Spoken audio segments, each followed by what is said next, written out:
Hey guys, what's happening? So, I've got some good news on the Yankee injury front. I've got the series preview against the Blue Jays for the next 3 games, and I've got tonight's lineup. All for you in this video, okay? I'll obviously live stream later on towards the end of the game and after the end of the game, so if you don't want to miss it and you're not subscribed to this channel, smash that button right now. If you enjoy the content, hit the like button as well. I thank you for both. I really do. I appreciate it. Let's get to the injury front already.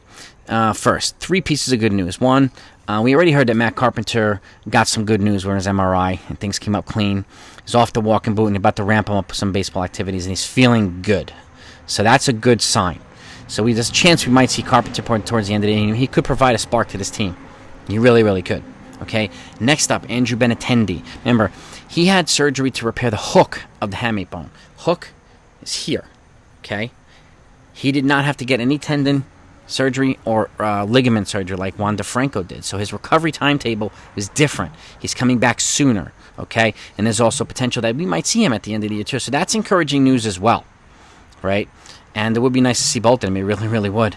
And lastly, DJ LeMahieu just said himself that he's planning on ramping things up pretty hard now. He feels good, and he wants to go hard and go all out and see how well he recovers. So that's more encouraging news. So there's a chance we could have 3 potential spark plugs coming back at the right time. You know, and even if it's not all 3, even if it's 1 or 2 or something like that, it could provide some reinforcements to the Yankees and allow them to kind of rest guys and do some other things. So it'll give them some more flexibility. Just like the bullpen reinforcements are giving them a little bit more flexibility, the offensive ones are going to do the same. So I'm encouraged and happy to hear that news. Now, let's preview this series. The Yankees are 94 and 58 right now. They're in first place, okay? The Blue Jays 86 and 67. If you haven't heard earlier, I did a breakdown of kind of like the playoffs. The Blue Jays are 9.5 games out. So if the Yankees win tonight, it's all over. They're mathematically eliminated. The Yankees win the division tonight. Their magic number's 2, and with the win and with the Blue Jays loss, it's all over. Okay? Luis Severino himself is 6-3 this year. He's had injuries, obviously, so he's had a limited season. He's 3.36 ERA, 109 strikeouts, and a 1.04 whip.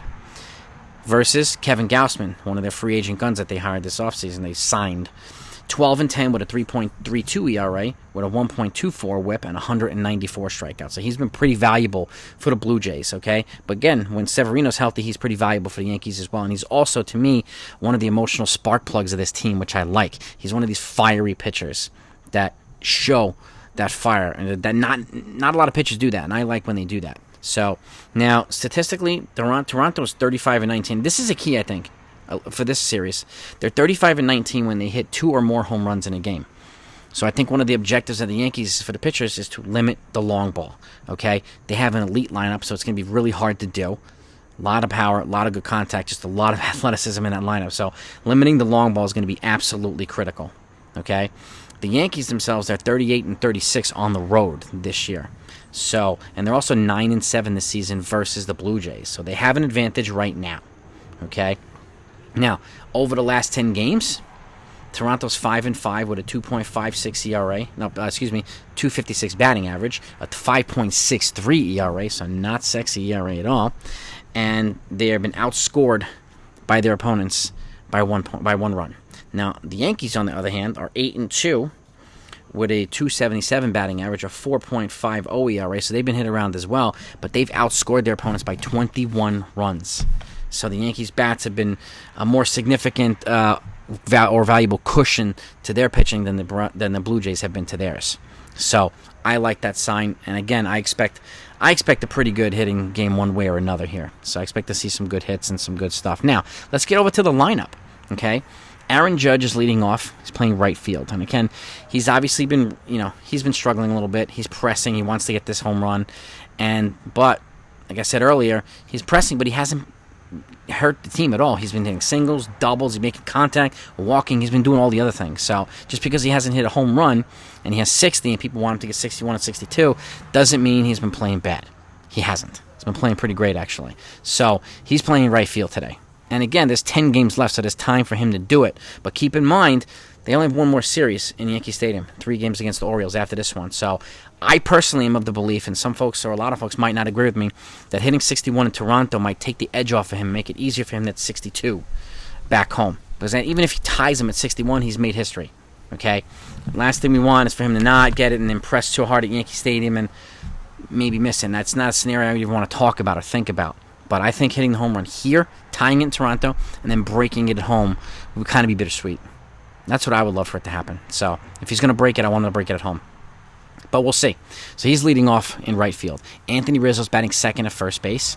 Gleyber Torres playing second, batting third. Josh D, who's playing much better lately, cleaning up, playing third base. Giancarlo Stanton's back in there. We need him to start heating up as well. He's DHing, batting fifth. Oswaldo Cabrera's in left field. Him in that magical glove and an accurate throw, and he's been hitting some power lately. He's batting sixth. Harrison Bader, who's been a godsend for the Yankees so far, and a breath of fresh air, batting seventh in center field. IKF's at shortstop, batting eighth. He's been hitting better lately, too. And Jose Trevino at the dish, batting ninth. And as you know, Luis Severino is on the mound. So this is definitely a winnable game and a winnable series for the Yankees. And again, all they need to do is win one more game, and they win the division. Okay? And I feel good about their chances to win tonight. Kevin Gausman will be tough, but the Yankees have hit him before. So they have the ability to do this. And again, they have some speedsters in there. Bader and some of these other guys, and Cabrera. So I think IKF's having some speedsters on that turf. Guys hit balls in the gap. It'll increase the Yankees' chances of scoring runs. So their speed will come into play on that turf. So and obviously it'll work for the Blue Jays as well, but I don't see the Blue Jays having as much speed as the Yankees do. Let's look at that lineup. Okay? So this is where I think the Yankees can have an advantage. But that's the lineup. That's the news. Okay? The preview. And you know exactly what you want to what to do if you don't want to miss post-game recap later on. I'll talk to you later.